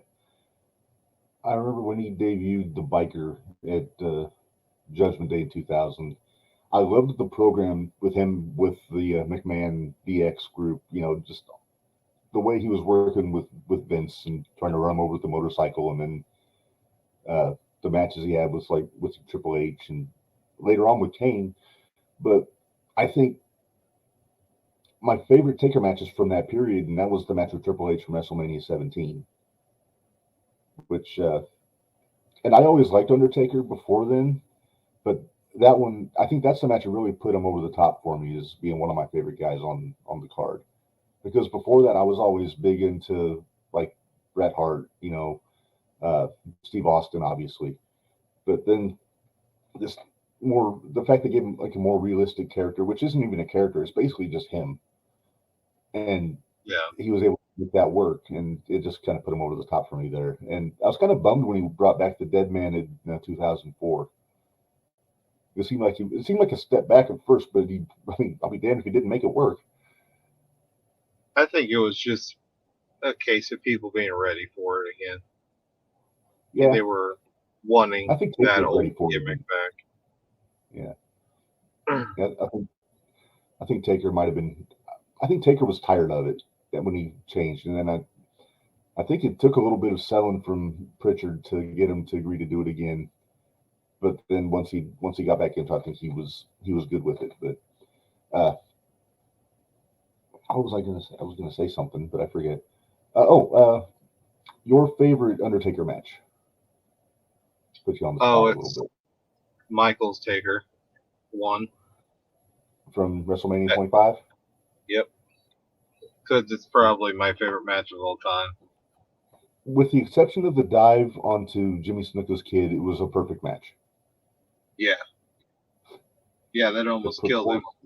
Yeah, I thought the sound of the camera breaking was his neck when I first saw the match. But yeah, that match was damn near perfect. I love the matches he had with Triple H after that at WrestleMania, the Hell in a Cell, the No Holds Barred match, the match with Diesel at WrestleMania. All of his best matches were WrestleMania, believe it or not. I mean, no surprise there. But yeah, I mean, the match with Bundy wasn't great. The Hell in a Cell with Boss Man left something to be desired, but there was, I mean, as he got older, he just seemed to get better until the very end when he wrestled Goldberg. Until he stopped getting better. Yeah, it's just he had those matches with Lesnar that weren't bad, but he was actually getting hurt in them, and you could just tell that it was taking him longer and longer to recover, and just wasn't moving the same way. And I wish he would have stepped away way before he did. the last ride match that he did with AJ was really, I mean, it was perfect for what his character was and what they wanted to do to send him off. Yeah. So I'm glad he finally actually stepped away with that. Yeah, I still hear people say, "Oh, I wish he'd come back and have one more match." I don't. I mean, No, I'm I sure if they don't. twisted his arm or gave him the right amount of money, he'd come back and do it. But I mean, and yeah, I know his last match wasn't in front of fans, so people say, "Oh, he should have one more match in front of the fans." I mean, it was a perfect send off. They literally had him riding off into the sunset on his motorcycle. Yeah. I mean, if you Well, want to have him come sunset. back from, if you want to have him come back from Mania and choke slam some people, go, Sure. do that to your heart's That's what they do content. often. It's just like Austin's kind of got the itch to do matches again, like once or twice a Yeah. year. That's fine, but if I were Triple H, I would make sure that those weren't like 30-minute Broadways like he put on with Owens. Like, Yeah. I think that was just Austin exercising some demons and realizing that, hey, I can still, I'm not going to be paralyzed after this. Right. And taking bumps on concrete, but like just That's working a Steve Austin style match with a dude that loves Steve Austin. So I don't know where you go from that. Like, if you like have tag matches or if you have him in matches, like every match is gonna kind of end up being the same thing because you can't have Austin look weak. Otherwise, why are you having him come back? But then again, if you're having this guy who wrestles once a year beat people every year at Mania, like what message are you sending to that? So the period of having 2-night WrestleManias is the perfect time to do it if you're going to do it, because you're not really taking a spot from somebody to get that to happen. But yeah, I agree. I mean, Austin, he was never like, once he really blew up, a lot of his matches were very similar, just the same spots, and it worked. I mean, he was over like crazy. But yeah, I mean, there's only so many people he can really work with nowadays, and like I said, he's not at the point where he needs to be beating everybody, and he's also at a point where he doesn't need to be putting everybody over. Yeah. And not unlike Sting, but Sting still manages to beat everybody for some damn reason. But I digress. I don't want to get off on my Sting rant again. I tend to get in trouble when I do that. But yeah, I mean, and everybody said they should have had Taker versus Sting. I mean, after 2001, I didn't want to see it. It's just if they were going to do it, they should have brought Sting in during the invasion. But I don't need to see a 62-year-old guy wrestle a 55, 56-year-old guy. And that's how Ric Flair has matches nowadays. Although Steamboat had a hell of a match, though, this past weekend. Yeah, that's what I saw. I went back on YouTube. He's actually in damn good shape for his age. And I don't think that's horrible. That makes it even funnier that he turned down Flair. Right. Probably because he knew that Flair could possibly die. And he's like, I don't want to be responsible for that. He's like, I can still work, Rick. I don't need you to bring me down. Yeah. Steamboat also hella nice guy. I met him a couple times. Couldn't be nicer. Never met Flair, so I don't know that. Probably couldn't afford him at the old meet and greets. But I digress. One of the belts I have actually Steamboat signed for me, so actually 2 of them. But I'm digressing again. Well, I think the only other order of business I've got, Gary, is Top 10 Tuesday, or as I should say today, Top 10 Thursday, with my fancy editing skills there. And sticking with the Survivor Series on this one. What's that? I said, look at you go. I know, I'm really making a meal out of this, being able to put graphics up and all this stuff. So our topic, we're sticking with the Survivor Series theme, Gary, and we're going greatest Survivor Series teams, and I tried to avoid using like actual like stables. Like remember in 1997, every match was basically like DOA against the Nation of Domination and Truth Commission Yeah. against such and such. So I tried to avoid that. I wanted to keep with kind of the random teams. If they all had the same manager, that'd be different. Like that's a different story because they didn't really team up that often, like on TV, which is what I love about Survivor Series. I wish they kind of go back to that. But again, I'm rambling. So we're going to get started here with number 10 from one of the more unusual Survivor Series matches. This is from the wild card match. It's Dean Douglas, Yokozuna, Owen Hart, and Razor Ramon. One of the few teams on this list that actually lost, but just four of my favorite guys on one team. Dean Douglas, notwithstanding, Shane Douglas, he's one of my favorites. And then we talked about how great Owen Hart is. We talked about Yokozuna, Razor, so in a fun match. I don't know if you remember their opponents were Psycho Sid, British Bulldog, Ahmed Johnson, and Shawn Michaels. That's the one where that's like the night before Shawn collapsed in the ring on Raw, and everybody panicked, thought he was dead because of the concussions. But it was fun. Yoko was the last guy in. It was in the middle of Razor feuding with Douglas for the IC title. And so it was a fun team. It was actually a fun Survivor Series, that one in '95. That's the one where Brett beat Diesel in the main event, and then Diesel beat the hell out of him, as he should, because he's awesome. And so that's my number 10. My number 9, I'm going back a little farther. 1988. There you go. Andre the Giant, Dino Bravo, Mr. Perfect, Ravishing Rick Rude, and Harley Race. I mean, come on. I mean, if that's not a team of tough guys, I don't know what is. I mean, Harley Race himself could probably beat the other team, which, if I remember right, was Jake, Duggan, Tito, Patera, and Scott Casey, I think, was the opponents. Real all-star team there. But I don't know. What do you think? We never really talked about Harley Race, did we? Harley was awesome. Yeah. I was late to the party with Harley, like from his early, like his NWA stuff. I grew up with him as the king, And then I had to go back later and watch the stuff he did with Flair and Dusty and all those guys. But also one of my favorite managers when he managed Vader. Yeah. Because he was still taking the bumps. He was still doing the headbutt off the top rope when he needed to. And also probably the only guy that, other than Paul Orndorff, that could straighten out Vader if he got a wild hair about him. And so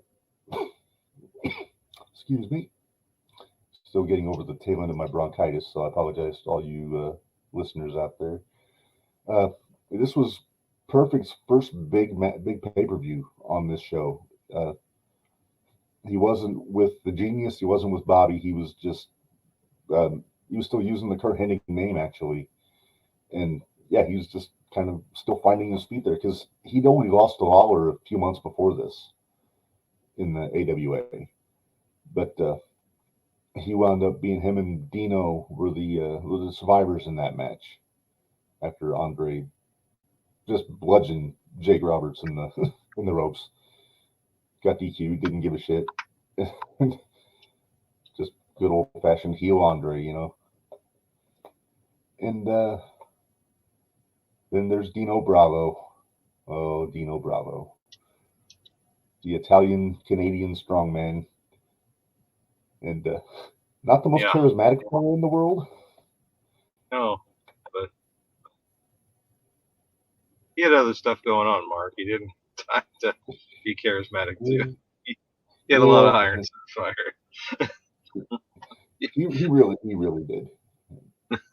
And went out in Bugsy Siegel fashion, just sitting on the couch watching TV and lights out, But I didn't really appreciate Dino back then. It wasn't until I got a little older that I could really appreciate his work in the ring and how big he was. Because I Yeah, mean, when we were kids, he's running around with Earthquake, so it really makes him look smaller. But then you go back and watch him later on, and yeah, he's jacked, man. He's not like ripped, but just built like a brick shit house. I always use that term, but it really does apply to Dino. And but yeah, so that's my number 9. Number 8 might get me a little bit of trouble with the some of the fans out there. 1990, get the Warriors, which I didn't get the joke in 1990, but later on I did. Got the Ultimate Warrior, the Road Warriors, and the modern day Warrior, Kerry Von Erich, on one team. And I don't know if you ever noticed this, Gary. I remember watching this match not too long ago. Warrior's got a pair of trunks on, and on the back it says "The Only Warrior," which I don't know if he's hey, just remember who's the boss here, boys, and which is yeah. All you know, all the other three of people in the match could have any one of them on their own torn him apart yeah, in a heartbeat. Gary wasn't a joke. Like those dudes worked hard and very snug down in Texas. mm-hmm. And Hawk and Animal were just way too strong for their own good. So Especially Hawk. yeah, Especially when Hawk got a little medicine in him, yeah, and then he might get a little wild in the ring a little bit. So, no, this was a fun team. I know all the Ultimate Warrior fans would say they should be higher. Like, no, I think they're good. I mean, they got the win. I think they were all champions. No, they weren't. Ultimate Warrior and Kerry were champions. They were world champion, IC champion. The Road Warriors hadn't won the tag titles yet. So that if they had all been champions, they might have been higher on the list. But no, I thought it was good. And watching it back later, like after the fact, you really appreciated it more. Uh, I loved the stuff Kerry did with Perfect uh, on TV back then in 1990. It was just a very natural rivalry to me. And yeah, so that's my number 8. Number 7, going to 2006, Team DX, Triple H, Michaels, the Hardys, and Punk. I put these guys on because they won with nobody getting eliminated. It was kind of a squash. Uh, I didn't really like the squash aspect of it because they were going up against Edge and Orton and Morrison and Helms, the Hurricane, and I think Mike Knox was the other guy. But it just seemed like their match was just a, and I'm not going to say it was Triple H's call, but it's like it was let's Triple put H's all though. the top baby faces on the show in one team and have them just beat everybody, which seems kind of on brand with them. Same deal. Punk's first big pay per view. He hadn't been on in the company for even 6 months at that point, and then they had just put the Hardys back together as a team. So yeah, they were putting all the big guns on this team, and yeah, so I've got them. If I was more of a fan of the Hardys, I might have had them higher on the list, but I'm really not a fan of the Hardy Boys. I've got a feeling you would agree with me on that. Oh yeah, Matt's I don't not mind. I don't bad. mind Matt. Matt has at least he has the ability to cut a promo, and he's fairly solid in the ring. He doesn't try to do anything way out of the box. Jeff has been sloppy since he was born, I'm guessing. So Yeah. when I first started watching him, I was like, "Oh, this is really cool." But I was a lot younger, and I'd never seen people do what they were doing. Right. And then I saw it a few times. I saw the first ladder match, tables, ladders, and chairs. And then after that, I'm like, "Oh, this is the same thing over and over and over." Like, there's never been a Jeff Hardy match since like the '90s that's been any different. to this day. No. Like, he'll do the same moves, almost in the same order, except they're sloppier now. Yeah. Which was, I don't know how that's possible. And I don't know why people mark out for him so bad all the time still. But they do. So. Yeah. Then they took Michael Hayes to the Hot Topic and made him look ridiculous. Well, I mean, that's funny. I like the story where he was taking him to the. So he's like, "We're gonna get you some cowboy boots and some jeans," and they're like, "No, that's your time. This is the '90s. Yeah. We're gonna take." They went to like the Buckle or the Hot Topic or wherever kids shop at. I just shopped at Walmart, and but yeah, so then Michael kind of gave him the rub a little bit before they really blew up with Edge and Christian. But anyway, that's my take on the Hardys. I've never been a big fan, and I think we can just leave it at that. Number 6, the Juggernaut from 1990, Gary, known as the Visionaries. Rick Martel, the Warlord, and Power and Glory, all managed by Slick. And same deal. They won with the Skunk. They beat the Vipers in that Jake the Rockers and Snuka in their match. And that was right after Martel had done the blinding angle with Jake, which was beautifully done, if you ask me. Anytime somebody's got an atomizer, it's just bad news. And for my money, tell me if you agree with me on this. I think Power and Glory could have done much more as a team. Well, yeah, I mean, it's not like Paul Roma wasn't a good worker. He was a really good worker. Had a great look. I don't know. I don't know if it was just him being him backstage that never let them go any further, or what it was. I think injuries played a part. What? I think injuries played a part in it. I think they were both hurt when they wrestled LOD at Mania. He was in a tag team in WCW, right? Too. He was one half of Pretty Wonderful with Paul Mr. Wonderful Orndorff, and he was also a Horseman. Yeah. For some damn reason. No, not a knock on Roma, but he did not fit in with the Horseman. Well, Lex Luger was a Horseman too, so didn't. After a while, everybody had been a Horseman. After Barry Windham, everybody was a disappointment up until Benoit showed up. Yeah. And Pillman. I still say the 95. My favorite Horseman is the Flair, Arn, Tully, Windham lineup from the 88. But a very close second is the Flair, Arn, Pillman, Benoit lineup from 95. I thought there was a lot more that could have been done with them. It was Flair, Benoit, Malenko, and Mongo. Was it Mongo? That's right. It was Mongo until the night he went to the strip club and never came back. Then it was like Flair, Mongo, or Flair, Arn, Malenko, and Benoit, with Arn as like the JJ. Yeah.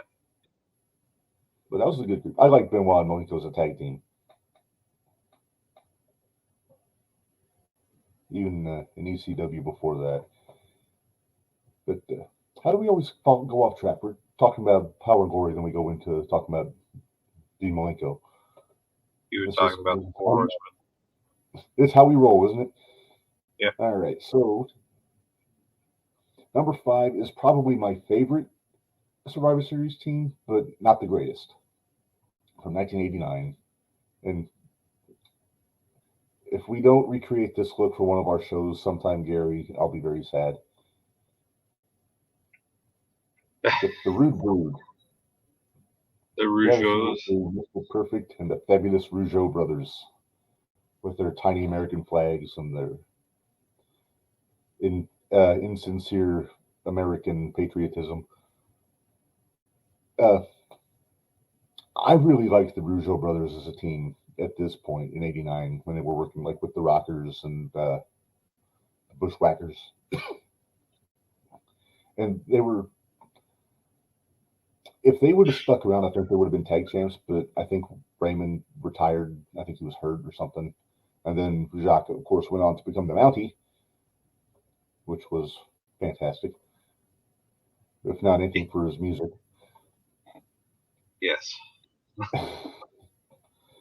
But yeah, it seemed like it's probably not a coincidence, Gary, that Rick Rude and Kurt Hennig were always on the same team at Survivor Series. You know, Probably being Robbinsdale boys, you know, best buds and all that stuff.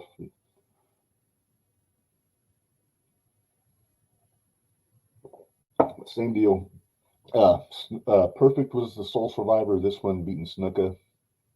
They beat Roddy's Rowdies was the team that they beat. Piper, the Bushwhackers, and Jimmy Snuka, which was such a weird team. I couldn't buy Piper and Snuka getting along. Even then, it made no sense to me because I remembered when Piper hit Snuka with the coconut. Yeah. And then 5 years later, they're buddies, and he's going to be on his team. I mean, come on. Yeah, like I think that's kind of the thing that Vince always was bad about, but I think he thought it was a strength that somebody would have this huge falling out, and then they'd have their blow off, and they wouldn't touch for years, and then when they would touch again, it was like that nothing had ever happened, and that always bugged me. And I like when there's a thread, like when you haven't touched for a while and somebody says, "Hey, I still remember what you did." You know, it's not like this never happened, because that's real life. You know, you're not going to be, you know, there's a lot of people backstage that don't like each other, even in today's era of WWE and AEW, where you're just not going to like everybody. I mean, you have to work with them, but you don't have to like them. But yeah, I like the idea of guys just, yeah. After the whole coconut thing was so iconic, Yeah, that it's hard to get past that if you were a kid, especially, and watch that. mm-hmm. And then to hear Piper talk about it years later, he thought he killed Snuka. So, and then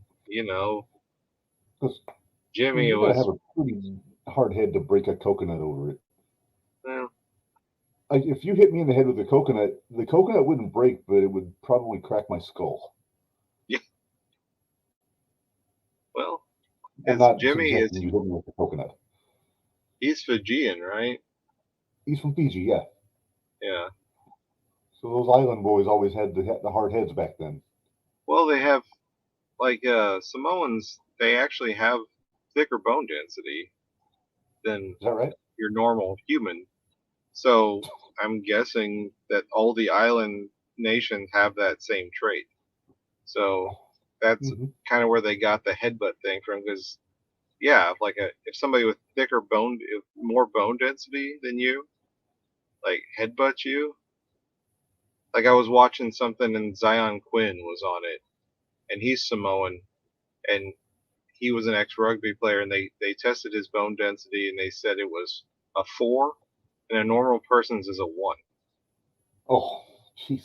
So, and he's not the world's most jacked Samoan even. Like he's kind of tall and rangy comparatively. Like, so if you got other dudes that are just like beasts, and there's not only are they just mail trucks made into human flesh, but they're also have bones that are stronger than yours. Yeah. So, but yeah, it was a weird team because I don't like to see guys who historically don't like each other on the same team. But that's unless they're actually communicating that, unless you can see the tension between them. Yeah. Like I don't want to see these guys playing like buddying up with each other. But yeah, so Rude's Brood is number 5, and like I said, probably my favorite team just because I'm a big Kurt Hennig fan and a big Rick Rude fan, so that was aces for me. Number 4, probably one of the strongest as far as like each individual member being on the team is from 2001. Team WWF. You got Undertaker and Kane, The Big Show, The Rock, and Chris Jericho. I mean, come on, that's a hell of a team, even in 2001. Yeah. It's the one where they took on the alliance of Steve Austin, Kurt Angle, Van Dam, Booker, and Shane McMahon. So 3/5 of their team was WWF guys, even though they were the alliance, which is. Yeah. But no, I loved like the invasion angle missed in a lot of ways, but I loved the idea of it when it first started because you're in your head you can't help but fantasy book all these matches like who's going to come in, who are they going to work with, and I did the same thing, like trying to figure out who Van Dam was going to work with. I mean, when that invasion pay-per-view came around, it's like they put him with Jeff Hardy, which makes sense, but I was hoping that they would have brought in like Eddie Guerrero or somebody like that to work with Van Dam because I just knew Van Dam from ECW and I was a fan then. And then to just the way that they, I guess for lack of a better term, they just watered down the alliance with all these WWF guys because all the big stars were just sitting on their Time Warner contracts and not wanting to work. Yeah. Like your Hogan, Sting, Flair, not Flair, the Steiners, Goldberg. DDP. No, DDP was there. He was in the alliance. Was he? I know he Yeah, waited his contract out though. Remember, he was the one stalking the Undertaker's wife. Oh yeah. That was a winner of an angle. But yeah, so that was a fun team. I mean, there's just look at this, just the star power alone on that team puts it in a high number on my list here. And they did win. The Rock was the sole survivor of that one, and they all got to keep their jobs. Yay! It was the winner take all match. But yeah, so that's my number 4. Number 3, if talking star power, I mean, got the Teamsters from 1994. I'm trying to figure out what's going on here between Shawn and Diesel. It's kind of an odd position to be in there. Yeah. Like Diesel's like, why is this girl on my shoulder? Oh, that's Shawn. Then Anvil whispering sweet nothings into Owen's ear, and then Jared just oblivious to all of it. Yeah. But for the time in '94, I mean, Owen was probably my favorite wrestler back then. Diesel was a close second. I was a big fan of Diesel back in the mid '90s, and then just for work rate, just Michaels, Owen, and Jarrett on the same team. It's just going to make for just some fine work. Plus the guys they were working with. I mean, they were working with Razor, Kid, Bulldog, and the Head Shrinkers. So that whole match was solid. Just going back to the Samoan, you look at the Head Shrinkers, and by comparison, the Usos seem tiny nowadays. Yeah. Well, the Usos are tiny comparatively to most those guys. Like even their little brother is bigger than they are. So. Yeah, he's like a fire hydrant. But yeah, but they still got the. They do all the moves that the Samoans did, but they're faster with them because they're lighter. But with the Head Shrinkers, I was always a fan of. This was the second Head Shrinkers, by the way. This was Fatu and the Barbarian. Oh. It was after Samu had left, and they had put boots on him for some reason. I never got why they put boots on the Head Shrinkers. I think it was because of the Barbarian. I don't think he wanted to be barefoot. But if you remember, Gary, this is the match where Diesel turned babyface because Michaels hit him with the super kick on accident, and then Diesel got mad and chased him away. So it had come down to a 5-on-1. Razor was the only guy left on the team. Michaels hits the errant super kick on Diesel, and Diesel chases Michaels out. The rest of the team follows him down the aisle. So the referee just counts all 5 of them out. So Razor won the match, which is one of the most bizarre finishes to a Survivor Series I think I'd ever seen. Well, then, yeah. Nobody saw it coming, I guess. No, I guess not. I mean, Razor was the big baby face, so he had to win. But they were pushing Diesel to the moon, and like 3 days later is when he beat Backlund for the title. Oh, pal, you gotta this. Oh, you're not gonna see it coming. All 5 of them get count out.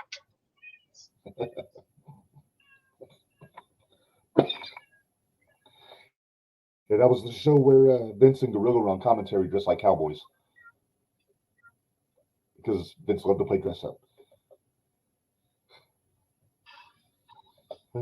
We can laugh about Vince now.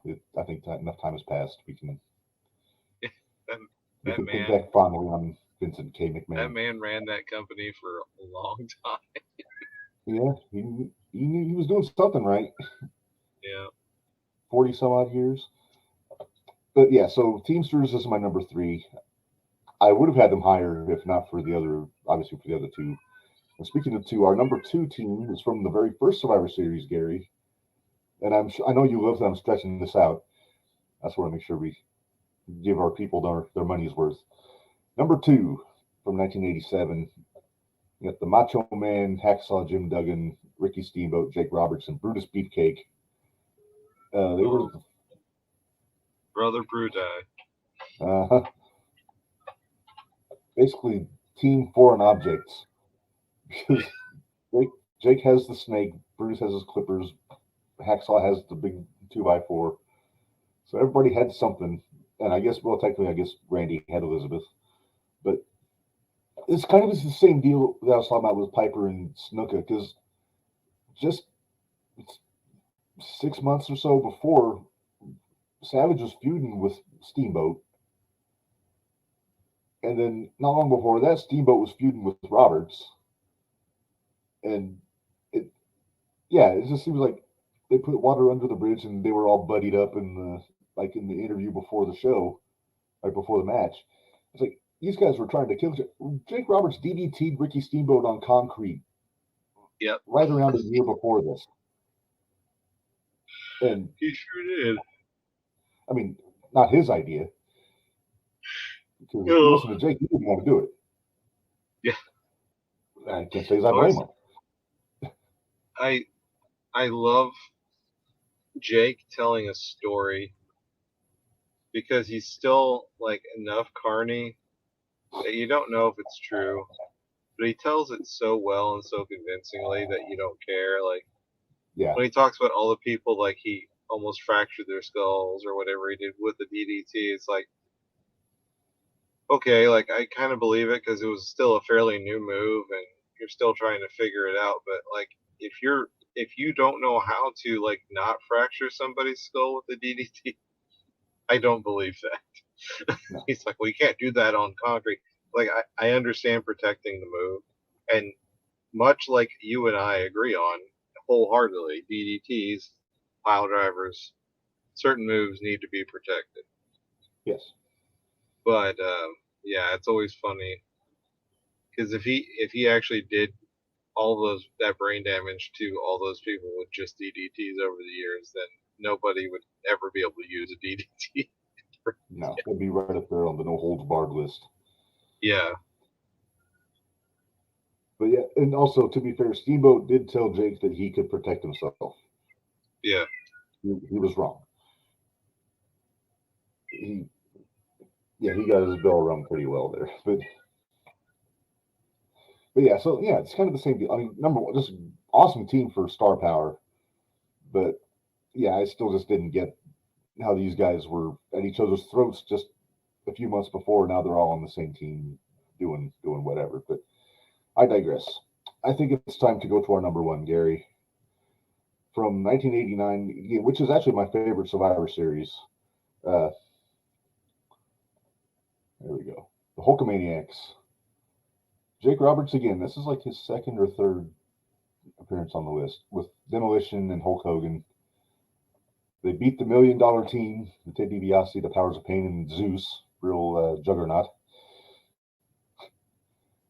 But yeah, that's probably, with the exception of the Ultimate Warrior, probably the 4 biggest baby faces in the company on one team. Yep. Poor Jake. Never going to get his shot at the title, but he was a baby face. Yeah. Couldn't even get the Intercontinental title on him.